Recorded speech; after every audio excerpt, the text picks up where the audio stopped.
Bismillahirrahmanirrahim. Elhamdülillah ve salatu ve selamu ala Resulillah amma ba'd. Assalamu alaikum ve rahmatullahi ve barakatuh. Урматтуу мекендештер, кадырлуу мусулман бир туугандар, баарыңыздарга жараткан Алла Тааланын тынчтыгы, саламы, мээрими, райымы жана берекеси болсун.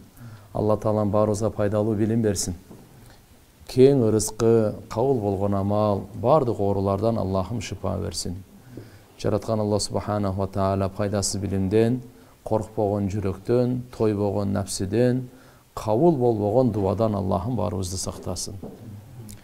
Allah Subhanahu wa Taala özünün merimi menen, rayımı menen bardık paygambarlardan en akırkısı Muhammed sallallahu aleyhi ve sellem'ga bardık kitapların en akırkısı Kur'an-ı Kerim'di belek kılıp bergen, nimet kılıp bergen. Kur'an-ı Kerim Allah Taala'nın kavlosu, Allah Taala'nın buyrukları, Allah Subhanahu wa Taala'nın bizge чейин болгонку үммөттөргө, пайгамбарларга окуялар, ошолордун өзүнө камтыган, ыйык, өзгөрүлбөгөн, бурмаланбаган акыркы китеби. Куранда Алла Субханаху ва Таала кыссаларды баян кылат. Бул кыссаларда бир дагы шек жок, бир дагы күмөн жок, бардыгы чындык, болгондо дагы сабак бере турган, үлгү ала турган, кыямат күнгө чейин келе турган инсандарга сабак бере турган Алла Субханаху ва Таала Кур'анда кыссаларды баян кылган. Демек Кур'андын бир бөлүгү өкүмдөр болсо, бир бөлүгү кыссалар. Кыссалар бул бизге чейинки болгон акыйкат окуяларда Кур'анда Алла Субханаху ва Таала өзү айтат: "Ва куллан накуссу алейк" Biz sana ey Muhammed kıssalarda bayan kılağız min enba'ir rusul paygambarlardan okuyaların oşalarda kıssa kılıp durup bayan kılağız ma nutabbitu bihi fuadak senin жүрөгүңдү bekemdeş üçün. Demek Allah Taala bir okuyanı kıssalarda paygambarlardan aytıp berse paygambarımız Muhammed aleyhisselam arkulu büt ümmet sizlerden bizlerden barыбыздын жүрөгүбүздү бекемдеш үчүн кыссаларды Алла Субханаху ва Таала баян кылып атат да. Демек кысса ол жөнөкөй нерсе эмес. Биздин жүрөгүбүздү, ишенимибизди, Аллага болгон үмүтүбүздү, коркуубузду, күмөнүбүздү жакшыртуу боюнча бекемдеш үчүн кыссаларды баян кылат. Ва жаак фи хадиhi al-haq ва maw'idatu ва zikra lil-mu'minin. Ушул кыссаларда дагы сага келген бул жөнөкөй эмес, бул акыйкат. İkinciden bu da nasihat. Üçüncüden bir eskertü. İmanlılar için çoğun bu da eskertüler var deydi.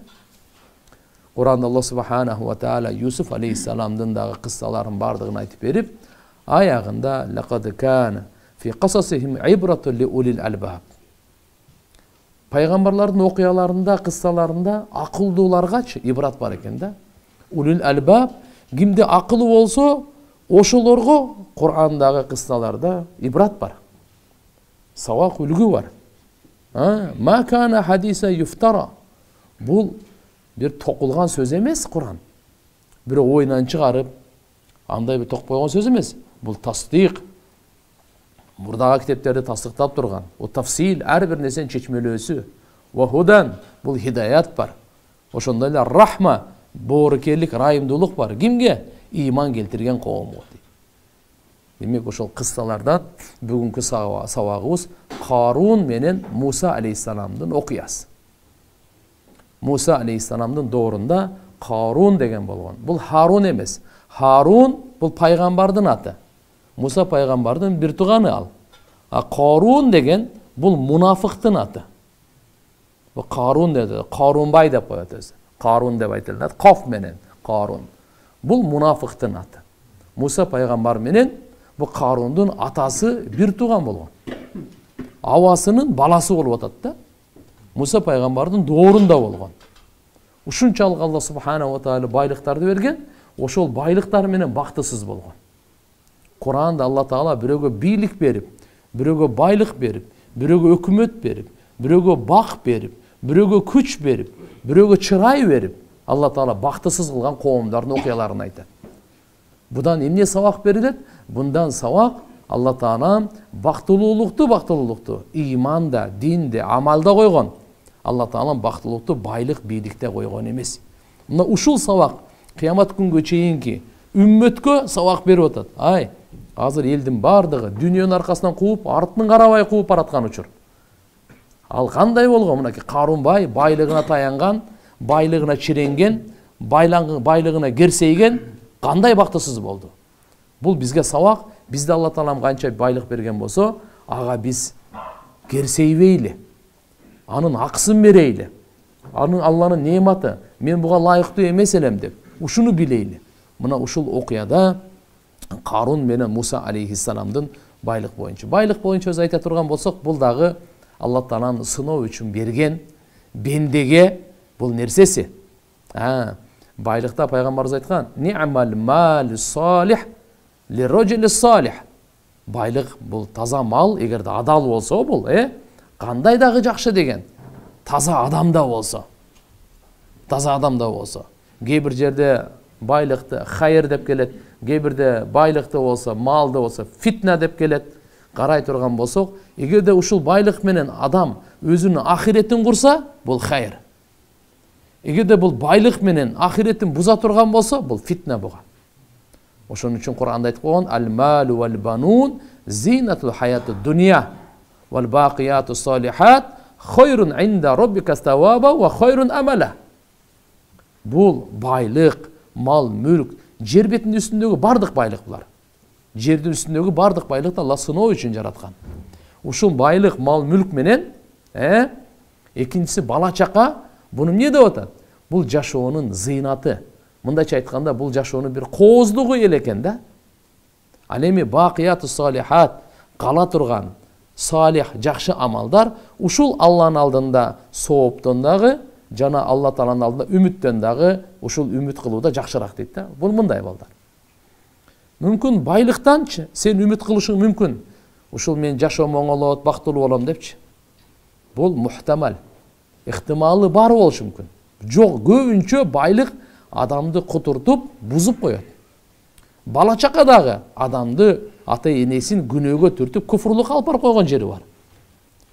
Ошондуктан бала чака менен байлыктан, мал мүлктөн үмүт кылгандан көрө, сен өзүңдүн амалыңан үмүт кыл.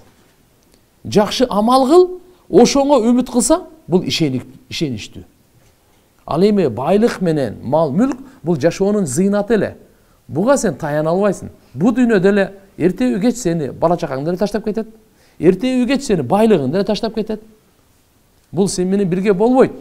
Сенин кылган жакшы амалдарың, сенин кылган салих амалдарың ушул сен менен түбөлүктүү болот. Вал бақияту салихат дейт. Мынакей түбөлүктүү сен менен кала турган, түбөлүктүү кабырда дагы бирге боло турган, ахиретте дагы бирге боло турган, даражаң көтөрө турган ал кайсы? Салих сенин амалдарың. Сенин ишенимдериң, элимиң, таквалыгың, мына ушул сенин салих амалдарың гана калат дейт да. Кандай болбосун, Тирмизи шарифте риваят келет. Пайгамбарыбыз саллаллаху алейхи ва саллям айткан. Мындай деген: "Иннамад дунья ли арбаати нафар." Дүние 4 киши. Бүткүл дүние 4кө бөлүнөт экен да. Биринчиси кандай? Биринчиси абдун разакахуллаху илман ва малан. Биринчи түрү, адамдын түрү, Алла ушундай бенде, Алла Таала ага илим дагы берген, мал мүлк дагы берген, байлык дагы берген. Илим кайсы? Илмун бил халал вал харам. Адал менен арамды биле турган илим берген. Кимге ошон Алла адал менен арамды биле турган илимди берсе, дагы байлык берсе, бул болсо афзалы маназил. Бул эң мартабалардын жогорку даражасы ушул. Эми экинчисичи Алла субханаху ва таала разакахуллаху илман. Ага берди, илим берди, бирок мал берген жок ага. Илими бар, бирок мал жок. Бирок анын ниети туура да, ушундай илимдин себебинен ушундай кылат. Бир бай адам жакшы иштерди кылып атса, кандай дедир? Көпүрө салды, жол салды, мечит, медресе салды, бечаралардын курсагын тойгозуп атат, кайрымдуулуктарды кылып атат, акчасы менен ибадат кылып атат да, байлыгы менен. Буда илими бар, бирок байлыгы жок. Бирок жүрөгүндө ниети чын. Не деп атат? Эгерде менде ушунча мал болгондо, мен да ушун сарптайт элем дейт. Алла субханаху ва таала ошончо сарптаган сообун берет экен буга. Жогорку менен ушу экөөнүкү бирдей сооптору. Көрдүңбү? илим боло турган болсо, байлык болсун, болбосун, кызыгы жок. Ошондо да Алла Таала ошондой байлыгы бар кишилердин, байлыгы сарптаган кишилердин да соопторун бере берет экен да. А үчүнчүсү, Алла Таала мал берди, байлык берди, бирок илим берген жок ага. Охо, бул кандай? Бул эми илим бербегенден байлыктын себебинен туура эмес иштерди кылат. Адал арамды ажырата албайт. А бул уже бул бактысыздыктын жолуна түшөт. А төртүнчүсү боло турган болсо, ага Алла Таала илим деле берген эмес. Мал мүлк деле байлык деле берген жок, кембагал. Экөө жактан тең жок да. Наоборот, бул мындай дейт да, илими жоктун себебинен, эгерде акчам болгондо дейт, мына ушу күнөө кылып аткан адамдарды көрүп алып, мен да ушундай күнөө кылат элем дейт да. Мен да кумар ойнойт элем, мен да арам иштерге барат элем десе, ал кылган жок, акчасы жок аныкычы. Бирок ошону кылгандай күнөө жазыла берет буга да. Ошон үчүн будан Алла субханаху ва таала баарыбыз сактасын. Муслим шарифте келет, Абу Хурайра радыйаллаху анху риваят бар, пайгамбар саллаллаху алейхи ва саллям айткан. Канча байлыгыбыз бар го, үйлөрүбүз бар, машинелерибиз бар, алтын, акча, буюм, нерсе, канча күмүш нерселериң болсун. Бенде айтат экен, якулул абд, мали, менин малым, бул менин багым, бул менин жерим, бул менин үйүм, бул менин этаждарым, бул менин заводум деп айтат экен. Ага айтат, сеники эмес дейт. Бул мал сеники эмес. Сага утурумдук эле сени алдап кое турган нерсе, ахиретиңден алаксытып кое турган эле нерсе бул. Акыйкатта сенин малың кайсы? Сенин малың, айтат пайгамбарыбыз, иннама лаху мин малихи талатун. Анын малы үч эле нерсе. Үч эле нерсе экен. Кайсы? Ма акала фа афна. Жеп бүтүрдүңбү? Ошо сенин малың. Бүгүн обедте эмне жедиң? Багымдатта эмне жедиң? Ошо сенин малың ошол. Мен сен ошо жеп бүтүрдүңбү? Ошо сенин малың ошол. Мейли торт жедиңби? Же болбосо сен дагы бир башка плов жедиңби? Эмне жедиңби сен? Ошо сенин малың. Бир. Экинчиси. Аулабиса фа абла. Кийим кийип, аны эскирттиң. Ушу сенин малың. Бир кроссовка эле кийип барып эле футбол ойной берүүнү эскертип анан ыргытып бердиң. Я, ич кийим, тыш кийим, кандай болбосун кийим, ошо сенин малың. Мына кийип турган ошо сенин малың. Эскертиң тияк сенин малың. Үчүнчүсү. Ау аата фактана ай иддахара лил ахира. Үчүнчүсү, сен бирөөгө бердиң. Бирөөгө жардам бердиң. Аата. Ушун сен бердиң да, фактана ахиретке захира кылдың да. Ал не дегениң? Ахиретиң үчүн сен берешендүүлүк, кайрымдуулук кылдың. Ушул мал үчөө. Ушул үчөө сеники. Эми карап туруп эмне дейт? Ва ма сива далика фа хува дахибун ва тарикуху линнас. Бул үчөөнөн башкасы бардыгы бар го? Бардыгы сенин кетүүчү, сен башка адамдарды таштап кетесиң. Болду. Мураскорлордук ал. Бул дүйнөнүкү калат бул бардыгы. А сеники мына үч эле мал сеники экен. Демек, бир тамак болсо аны жеп бүтүрдүң, сен жок кылдың. Кийимиң аны эскирттиң. Үчүнчүсү ахирет үчүн бир нерсе жасаган болсоң, мына ошол калды. Бул сеники. Калганы ал сеники эмес дейт. Термизи шарифте келет, Хазрет Анас радыйаллаху анху пайгамбар саллаллаху алейхи ва салламдын риваяты мындай деп айтат. Бул дүйнөгө келдик. Дарул аспаб. Жашашыбыз керек. Зарылчылыгыбыз бар. Бирок ошо менен каниет керек. Бирок дүйнөнүн жок болуп калганы, аз болуп калганы бизди туган эч качан бактысыз кыла албайт. Аз болгону, жок болгону бактысыз кыла албайт. Макулбу? Имандын жоктугу бактысыз кылат. Диндин жоктугу бактысыз кылат. Пайгамбарыбыз саллаллаху алейхи ва саллям дүйнө боюнча мындай дейт. Лау канат ад-дунья та'дилу индаллахи жанаха ба'удатин ма сақаллаху кафиран шурбата маин. Эгерде бул дүйнөчү Алла Тааланын алдында бир чиркейдин канатынчалык дагы ушунчалык кадыры болгондо, чиркейдин канатынчалык да ушуга тең болгондо, Алла Таалам капырга бир уртам суу бермек эмес дейт. Мына пайгамбар саллаллаху алейхи ва саллям адамзаттын эң бактылуу адамы. Эң бактылуу адамы айтып аткан сөзү. Ал эмне деп атат пайгамбарыбыз? Өзүнүн жашоосун кара, 63 жыл жашады. 2 күн катар курсагы тойгон жок. 2 күн катар. Мынакей. Демек бул Алла субханаху ва таала кимге мал мүлк берсе, Алла карайт экен. Ошо мал мүлккө шүгүр кылабы же шүгүр кылбайбы? Мына сыноо ушул жерде экен. Алла бирөөгө мал мүлк берди, көбүрөөк берди, бирөөгө орто берди. Алла субханаху ушуну карайт. Бул хукукулланы ада кылабы? Алланын укуктарын, бенделердин укуктарын береби же бербейби? Шүгүрү ушул. Мал мүлктүн шүгүрү Алланын укугун береби? Зекеттен башка да укуктор бар да. Алланын укугун береби, бенделердин укугун береби же бербейби? Мына ушул сыноо болуп эсептелинет туугандар. Бир араб тилинин шаири укмуш сөз айткан экен, субханаллах. Мынандай дейт, мен силерге айтып берейин. فلو كانت الدنيا جزاء لمحسني لما كان في الدنيا شراب للظالم لقد جاع فيها الأنبياء كرامة وقد شبعت فيها البطون البهائم. Эгерде бул дүнүйөчү жакшы иш кылган кишилерге жаза болгондо, акысы бериле турган нерсе болгондо, анда бул дүнүйөдө залымга бир уртам суу берилмек эмес дейт. Чындыгында бул дүнүйөдө пайгамбарлар ачка өтүштү. Ачка өтүштү. Караматан, сый менен, урмат менен ачка өтүштү. Кору болуп эмес. Чындыгында бул дүнүйөдө курсагы тойду жаныбарлардын карындары дейт. Демек о курсагы тойгондо жаныбарлардын деле курсагы тоюп атат.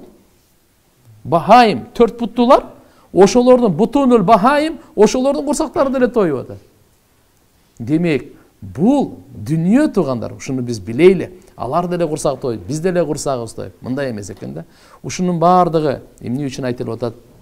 Бунун баардыгын айтылып аткан себеби мына Муса пайгамбар менен Карун байдын ортосунда бул байлыгына чиренген. Муса пайгамбарга Алла илим берген, аны таквалыкка, жакшылыкка, иманга чакырса болбой. Мына ушул кыссада Касас сүрөсүндө 76-аяттан 83-аятка чейин Алла Таала мындай дейт. Бa'дауду биллахи минаш-шайтанир раджим. Инна Каруна кана мин кауми Муса фабага алейхим. Карундун абалын кара. Капырлык, каршылыктын кандай бул зыян тартты. Капырлыкка кетти, мунафыктыкка кетти, Муса пайгамбарга каршылыкка келди, кандай зыян тартты, бунун абалын кара. Албетте Карун дейт. Карун Муса пайгамбардын коомунан болчу бул.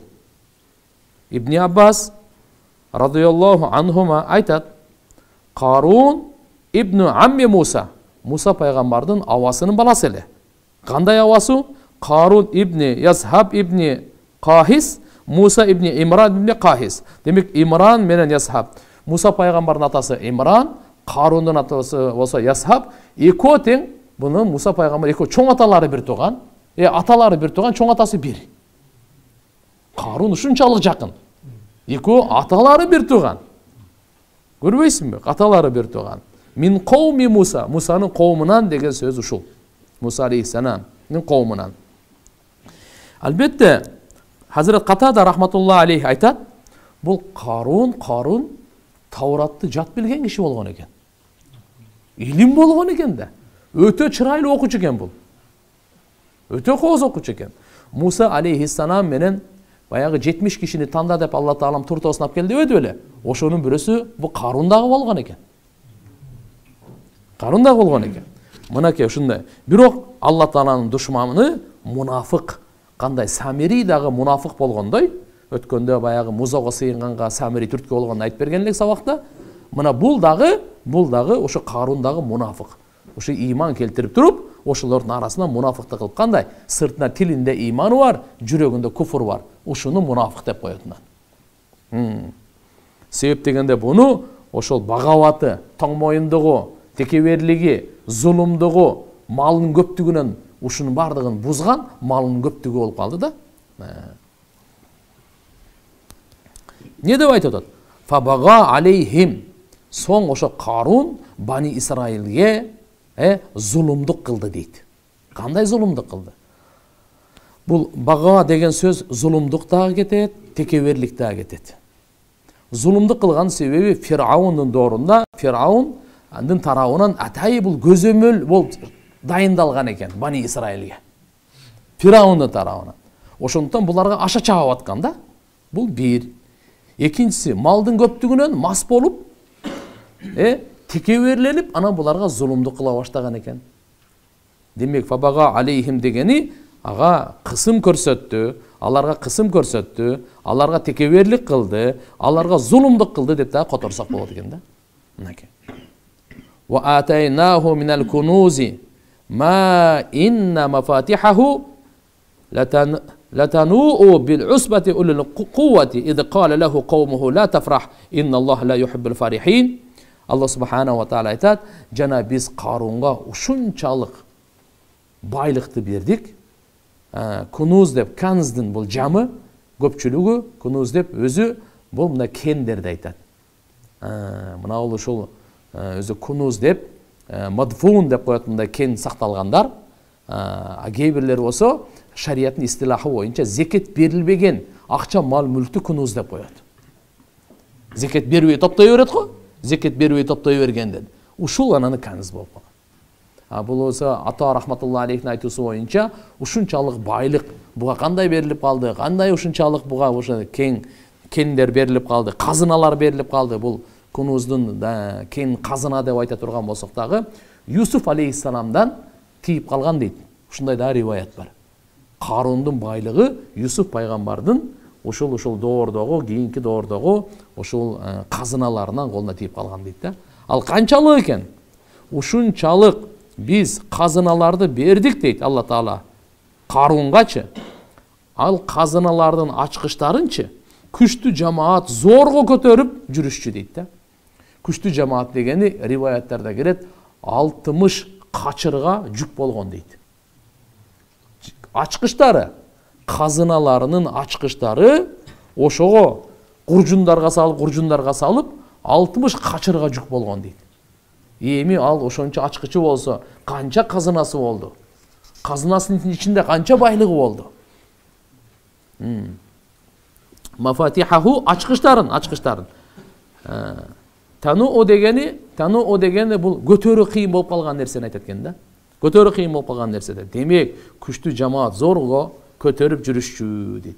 Иди кале лаху каумуху, коому айтты. Карунга эмне деп айтты? Ла тафрах. Сен керсейбе деди.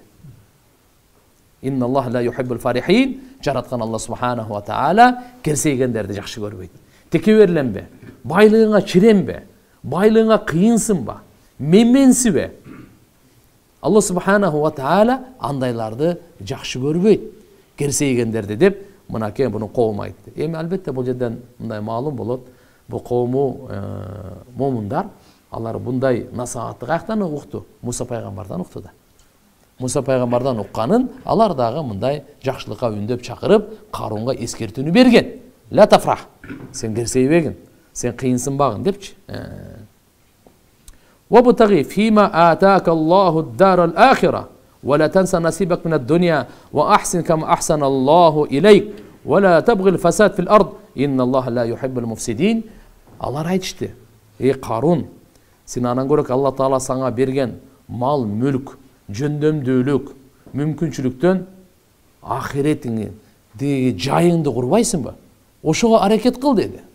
Вабтаги, сен ошого аракет кыл. Алла субханаху ва таала сага берген нерсе аркылуу эмнени? Ахиретти курганды. Мына ошого сен аракет кыл деди. Вала танса насибак мина дунья. Албетте, дүйнөдө дагы сен өзүңдүн өлүшүңдү унутпа. Алымдар, муфассириндер айтат. Насибак деп дүйнөдөгү өлүшүң дегени ал дүйнөдөгү салих амалдарың, хайрат, садакаларың. Кээ бирлер болсо алымдар дагы айткан, бул мааш дарурия, мына жашоо тиричиликтеги өзүңдүн ушул ырыскыңды дагы унутпа. Ушунда демек өзүңдүн насибиңди дүйнөдө унутпа деген бул кеп келип атат да. Эмне үчүн? Себеп дегенде ахиреттики жакшыраак, жаны түбөлүктүүрөөк, ошо менен биргеликте сен ла танса насибак мина дунья, дүйнөдөн өзүңдүн өлүшүңдү, насибиңди эстен чыгарбагын. Буну дагы мисалы адал жол менен алгын дейт. Андан кийинкиси ва ахсин кама ахсаналлаху илейк. Алланын махлуктарына сен жакшылык кылгын эм. Алла сага кандай жакшылык кылгандай эле. Алла субханаху ва таала сага артыкчылык мүмкүнчүлүктөрдү бердиби? Сен дагы эми Алла субханаху ва тааланын ошол мээримин берген жакшылык мал мүлкүнөн бейбечараларга да бергин. Ахсин кама ахсаналлаху илейк дейт мына. Алла Таала демек сизге кандай бир жакшылыкты берди? Кандай? Ден соолук бердиби? Ошодон бөлүш. Акыл эс берди, тажрыйба берди, илим берди, ырыскы берди. Кандай жакшы нерсени Алла Таала сага берип, жакшылык кылган болсо, сен ошону башкаларга дагы жакшылык кылып бөлүшкүн деген сөз туган. Ихсан деп коет бул дегенде сөз, сифатул ихсан. Ахсин бу сифатыл ихсан. Ихсан эки түрдө болот. Алла менен башкача бөлөк мааниде, махлуктар менен бөлөк мааниде. Алла Таала менен болсо, ал Жабраил алейхиссаламдын хадисинде келет. Алла субхана Жабраил алейхиссалам келип пайгамбарыбыз Мухаммад алейхиссаламдан сурабадыбы? Имандан кабар бер, исламдан кабар бер деп. Я, үчүнчү сурасы ушул болчу. Я Мухаммад ахбирни анил ихсан. Ихсандан кабар берчи дегенде пайгамбарыбыз айткан: "Анта абудаллах ка аннака тарах, фа иллам такун тараху фа иннаху ярак." Алланы көрүп тургандай сен ибадат кылгын. Эгерде андай кыла албасаң болбоду дегенде, Алла мени көрүп турат дегенде ибадат кыл деген. Бул ихсан, ибадатта Алла Тааланы көрүп тургандай ибадат кылууну ихсан деп коет. Ал эми махлуктар менен болсо, ал ихсан мааниси өзүңө жакшы көргөн нерсени башкаларга жакшы көр, өзүңө жаман көргөн, жек көргөн нерсени башкаларга дагы жек көр. Ушул махлуктар менен мамиледеги ихсан бөлөк, ибадаттагы ихсан бөлөк да. Андан кийин Алла субханаху ва таала айтканы: "Вала табги al-fasad fil ard." Жер бетинде бузукулукту таркатып аракет кылба. Бузукулук таркатып аракет кылба. Мына карагачы кандай деген өкүм. Жердин үстүндө, жер бетинде бузукулук таркатып сен аракет кылба. Себеп деген Алла субханаху ва таала бузукулук кылуучуларды жакшы көрбөйт. Инналлаха ла юхиббул муфсидин. Алла субханаху ва таала бузукулук кылгандарды жакшы көрбөйт. Демек бардыгыбызга бул сабак болуш керек. Азыркы Мухаммад алейхиссаламдын үммөтүнө биз кайерде гана болбойлу, өзүбүздүн мүмкүнчүлүгүбүз, жөндөмдүүлүгүбүз, мал мүлкүбүз аркылуу ахиретибизде тура турган түбөлүктүү жайды куруп алайлы. Ахирет деп эмне үчүн айтат? Ал акыркы болду, андан башка жок. Биз буяктан кетебиз. А тиякта ахирет ошон үчүн айтылат, ахирет деп айтылат. Акыркысы деген сөз. Аякта оңолгон же курулган, экөөнүн бирөөсү да. Ошон үчүн бу дүйнөдө туруп алып куруп алайлы деген. А бу жактан өтүп кете турган нерсе. Бул ахирет эмес, акыркысы эмес бул жер. Бул акыркысы эмес. Акыркы бара турган жайыбыз ахирет аякта. Ошон үчүн ахирет деп аталат. Ошол жакты куруп калыш керек экен. Албетте бу дүйнөдө үлүшүбүздү унутпашыбыз керек экен. Башка адамдарга Алла Таалам канчалык бизге жакшылык кылгаса, ошондой жакшылыктарды кылганга аракет кылышыбыз керек экен. Жана жер жүзүндө бузукулук таркатпаш керек экен. Мына насааттын бардыгын Муса алейхиссаламдын коому Карунга айтты. Ай Карун мындай деп. Албетте Муса алейхиссаламдан Карун эме кылды. Аты эмне Бани Исраил ошол насааттарды үйрөнгөн, таалим алган, тиги айтып берди. Кал, ушундай десе Карун эмне дейт? Карун мындай дейт. Иннама утитуху ала илмин инди. Мага бул берилген нерсе, канча мал, мүлк, булардын бардыгы мен өзүмдүн алдымдагы илим аркылуу берилди дейт. Бул жерде муфассириндер эки мааниде берет. Ал Тауратты жат билген да, кыйын билген. Демек ал барып туруп өзү унутуп калды. Эмнеде унутуп калды? Текеберленип кетти. Мен ушу билимим бар эле, ошо билимим менен ушу деңгээлге жеттим депчи. Экинчиси болсо кандай? Мына дүйнөдөгү тижарат болсун, санаат болсун, ушулардын бардыгына өзүнүн тажрыйбасы, билими, кыйындыгымдан алдым деп атат да. Мен өзүмдүн илимим себебинен алдым деп. Буну карап турайм. Бул жердеги мааниде, субханалла, Муса алейхиссалам өзү Карунга айткан эле. Карун, Алла Таалам берген мал мүлкүңөн бечараларга Алланын акысын берген сен. Десе, Карун, ал айткан эле. Муса пайгамбарда ал эме жок да, акча жок. Буда байлыгы бар да. Байлыгы менен текеберленип анан айткан сөз ушул болгон. Ал каяктан берди? Бул өзүмдүкү. Мен лайыктуумун. Мен буга ээмин. Бул өзүм мен. Так что бирөө да мага жакшылык кылган эмес. Сен эмнени айтып атасың? Муса алейхиссалам мага айткан эле. Алла жакшылык кылгандай сен да жакшылык кылып кой. Алла берди, ошонун сен зекетин бер, тиягын бягын бер. Кыскасы айтканда ортодо келишпестик болуп калды. Келишпестик болгондон кийин азыркы доордо да ушундайлар бар да, акчага заказ берет да. Арам ишти бирөөнүн абирин төккөнгө азыр заказ берет. Кодду ушундай бир зынакор аялды Карун атайы заказ берди. Кандай кылып заказ берди? Өчөшүп калды да. Бу Ибн Аббас радыйаллаху анхума риваят кылат буну. Тафсир Ибн Касирде турат. Заказ берип туруп акча берип айтты. Сен Карунга барып, Карун берип атпайбы? Мусанын әйберин төгөсүн деп. Муса алейхиссалам ушундай адамдардын ортосунда насаат айтып атты эле. Алланын өкүмдөрүн жеткирип атты эле.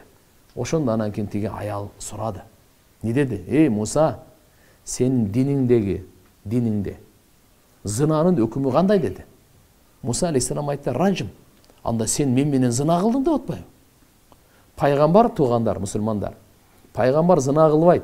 Зына кылган пайгамбар болбойт. Муса алейхиссаламга ушунчалык катуу оор тиди. Адамдардын ортосунда сен мен менен зына кылдың, паланча түкүнчө деп. Муса алейхиссалам, айнанай, Алла Тааладан дуа кылып, Жалил, Жалал, ушундай пайгамбар эле, Алла аялды айтты, сени ким даярдады деди. Сени ким даярдады дегенде, аял баары коркуп айтып берди, мага Карун акча берип даярдады депчи. Ушундай деп айтты деп берди де. Айтып берди, ачыгын айтып берди. Аял зат, жүрөгү жумшак болуп баары кандай болсо да эркекке караганда. Катуу айтканда анан айтып берди. Муса алейхиссалам ушул жерде анан Аллага шүгүр кылып, дароо саждага жыгылды да. Ушунчалык айберди ушундай жаладан сактаган үчүн, ушундай жаманаттуудан сактаган үчүн башына сажда кылды. Аллах субханаху ва таала Муса алейхиссаламга вахий түшүрдү. Не деди? Инни кад амартул ард ан тутиак. Мен жерге буйрук бердим, сага баш ийгенге. Сен, Муса, азыр жер сага баш ийет. Жер сага баш ийет.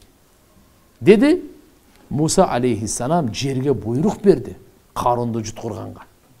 Карунду жут деди. Карунду жутту тизесине чейин. Жут деди. Киндигине чейин. Бардыгына чейин, ушуга чейин бардыгы толугу менен жуткуруп берди. Байлыгын дагы, бардык нерсесин алып келгиле деди. Кошо жуткурду бардыгын. Бардыгын жуткурду. Бардыгы карап турат эле ушунума. Бардыгын жуткурду. Жалдырап, ушу Мусадан кечирим сурап жутуп атат да. Жер жутуп атса. Аябай жалдырады. Муса алейхиссалам катуу ачууланып калган экен. Жуткуруп берди. Риваяттарда келет. Аллах субханаху ва таала Муса алейхиссаламга айтты, Муса, сен өтө катуу экенсиң депчи. Эгерде Карун мага кайрылганда сага эмес, менен кечирим сурап мага кайрылганда мен аны куткарып калат элем деген. Сен ушунчалык кайрып жалдыраса дагы вообще эме кылбай койдуң депчи. Кандай болбосун, Карун өзүнүн убагында байлыгына ушунчалык чиренген, текеберленген. Аягы мына менен бүттү. Ушул жердеги айтып атат, иннама утитуhu ala ilmin indi. Кара. Ошондуктан аз кимге Алла Таалам илим берсе, ал илимиңе чиренбе. Ал илимиңе да кыйынсынба. Сен ушуну ойлон, ушу илимди ким берди? Алла берди. Мейли сен байлык менен сенин ушу тажрыйбаң, билимиң, кыйындыгың, жөн отурган жоксуң, аракетиң, бирок ошо аракетти сага ким берди? Ошо илимди ким берди? Акылды ким берди? Сени вообще өзү ким жаратты өзү? Сени жаратып ошонун бардык мүмкүнчүлүктөрдү, жөндөмдүүлүктөрдү берген Алла да.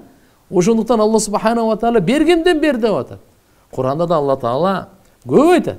Не дейт? Я юхалладин аману анфиqu мимма разакнакум. Биз бергенден бергилесиздер. Өзүңөрдүн алдыңардан деп бир жерде да айткан эмес. Биз бергенден деп Алла Таала бергенден бергиле деп. Мейли. Кандай болбосун, биз илимге дагы, мейли дүнүйөнүн илими болсун, же диндин илими болсун, экөөндө тең илимге чиренбеш керек. Илимге кыйынсынбаш керек. Буну Алла Тааланын ээси, Алла Таалан берген да. Авалам я'лам. Эмне ал билбей бекен? Анналлаха кад ахлака мин qablihi minal qurun man huwa ashaddu minhu quwwatan wa aktharu jam'a. Ал Карун билбейби? Жараткан Алла субханаху ва таала Карунга чейин канча деген муундарды, кылымдарды, менмин дегендерди кыйраткан. Карун эмеле келди го дүйнөгө. Код ахлака мин qablihi. Анда мурда канчаны жок кылган? Минал qurun муундардан. Man huwa ashaddu minhu quwwa. Гебирлери болсо Карун биякта турсун, күч жагынан да бекемирээк, ва аксару жам'a, топ жагынан да көбүрөөк, бала чакалары көбүрөөк, күчтүүрөөк, менмин деген байлар канча, ошолордун бардын Алла жок кылган ал. Карун ал байлыгына чирене бербесин. Демек бизге да азыр ушундай да чоң сабак, байлар. Алла Таалам берген бай мубарак болсун. Бирок ушуну бейбечараларды унутпай, ахиретибизди карап калайлы. Карунун аркасын кейпин кийип калбайлы. Алла Таалам ушуну кийгизип кое берет. Демек байлыкка чиренбейли, кыйынсынбайлы. Кудайым берген байлык экен, машаалла, мубарак болсун, акысын бер. Жакшы иштерди кыл, бузукулук кылба, жер бетине бузугу таркатпа. Мына бизге сабак. Курандын сабагы мына. Бул окуя болгон окуя.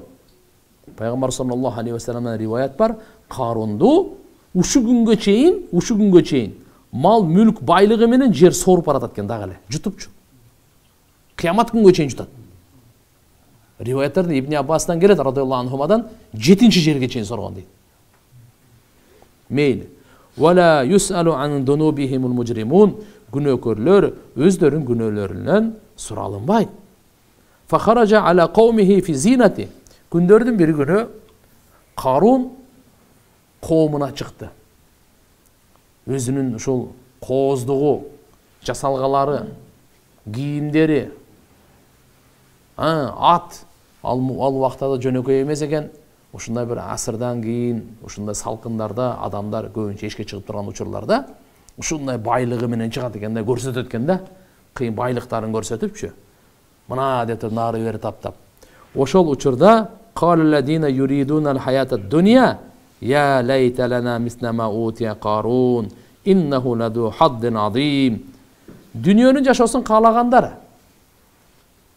дүниөнүн жашоосун максат кылгандар, байлык болсо бардык маселе чечилет деп айткандар. Алар эмне деп айтышты? Алар айтышты, аттиң, кана бизге да Карунга берилгенде ушу байлык берилсе жакшы болмогон эле.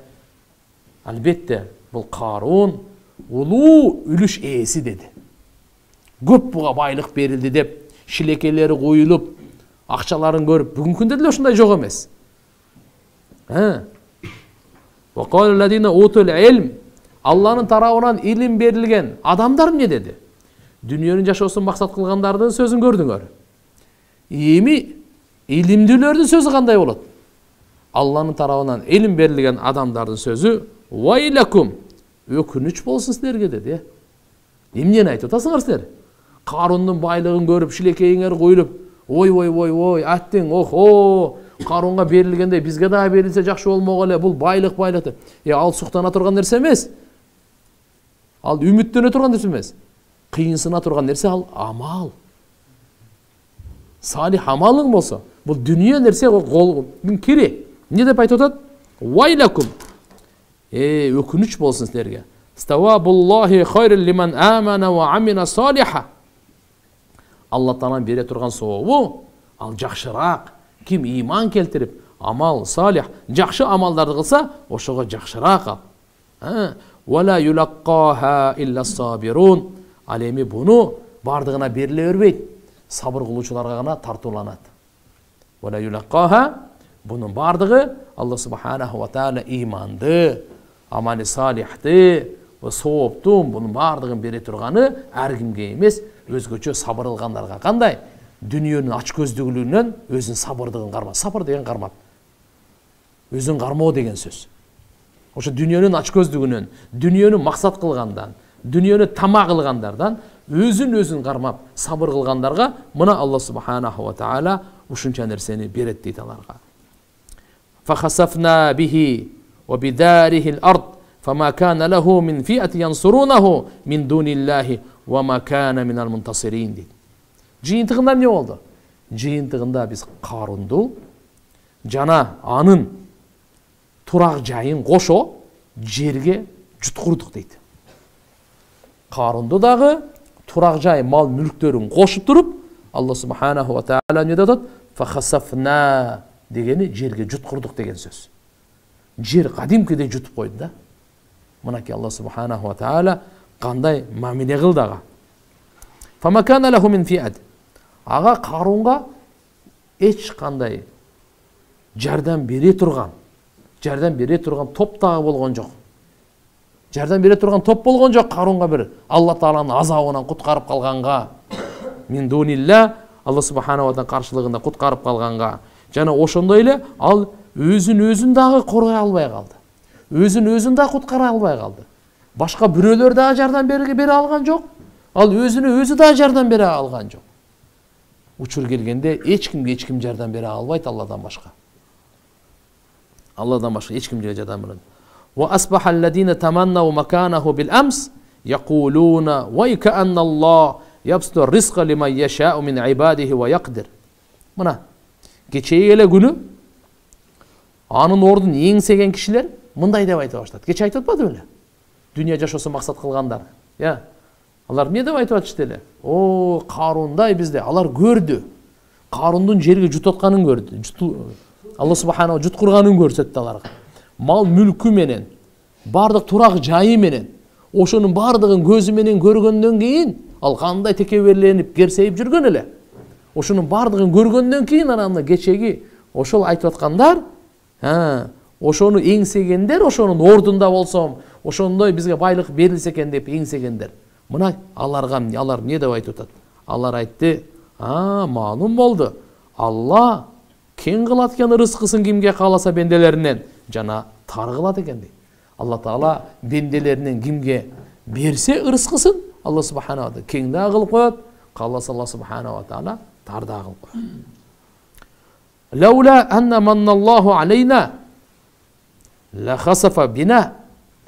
Эгерде Алланын бизге кылган жакшылыгы болбогондочу, анда бизди дагы жерге жуткуруп коймок дейт мына. Мына ушулар ошондон кийин айтып атышат мынанын бардыгын көргөндөн кийин.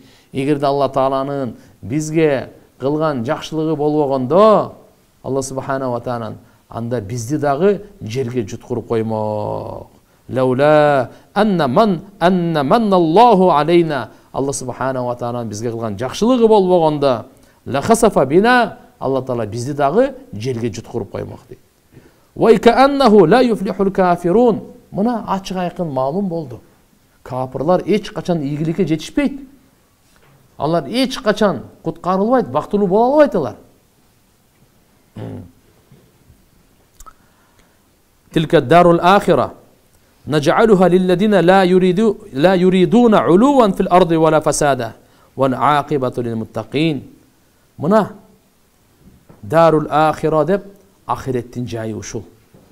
Ахиреттин жайы, түбөлүктүү бакыттын жайы, түбөлүктүү рахаттын бара турган жайы ахиреттики. Наж'алуха биз аны дайындап коебуз. Лилладина ла юридуна улуван фил ард. Улуван деген текебер. Жер бетинде текеберликти каалабаган, бузукулукту каалабаган биз ошондой адамдарга ахиретти даярдап койгонбуз. Демек жер бетинде бул текеберлик адамдын батыни ички дүйнөсүндөгү сыпат да. Ал эми экинчиси болсо фасадан көбүнчө сырткы. Захири. Бул иншалла күнөөлөр. Бузукулук, фасад. Демек ким ушуну дейт Алла субханаху ва таала айтып атат: "Ла юридуна улуван фил арди вала фасада." Жер бетинде текеберликти каалабаган, жер бетинде бузукулукту каалабаган ошондой адамдарга биз ахиреттин дарын, ахиреттин жайын дайындап койгонбуз. Демек кимде ким бу дүйнөнүн бактысыздыгынан, ахиреттин бактысыздыгынан кутулууну кааласа, анда ал эки иш кылсын. Биринчи, кайсы? Жүрөгүнөн текеберликти чыгарсын. Экинчиси, жашоосунда жер бетинде бузукулук кылбасын. Бузукулук кылбасын жер бетинде. Жер бетинде бузукулук кылбасын. Мели арак ичеби, башка канча деген бузукулуктар бар, күнөөлөрдү кылбасын. Демек ички дүйнөсүндө текеберликти тазаласын, сырткы дүйнөсү бузукулуктан узак болсун. Ошондой адамдарга ахиратты даярдап койдук. Вал акибату лил муттакин. Бул мисалы текеберлик менен бузукулуктан сактануу ушул эле ахиретке дагы жетишпейт дейт. Дагы бир нерсе бар дейт. Кандай? Салих амалдарды кыла берсин дейт, таква болсун дейт. Ван акибет, жыйынтык, натыйжа кимге? Лил муттакин, такваларга. Кудайдан корккон адамдарга, күнөөлөрдөн сактанган адамдарга. Мынакей урматтуу жамаат, булардын бардыгы ушундай бир насааттар.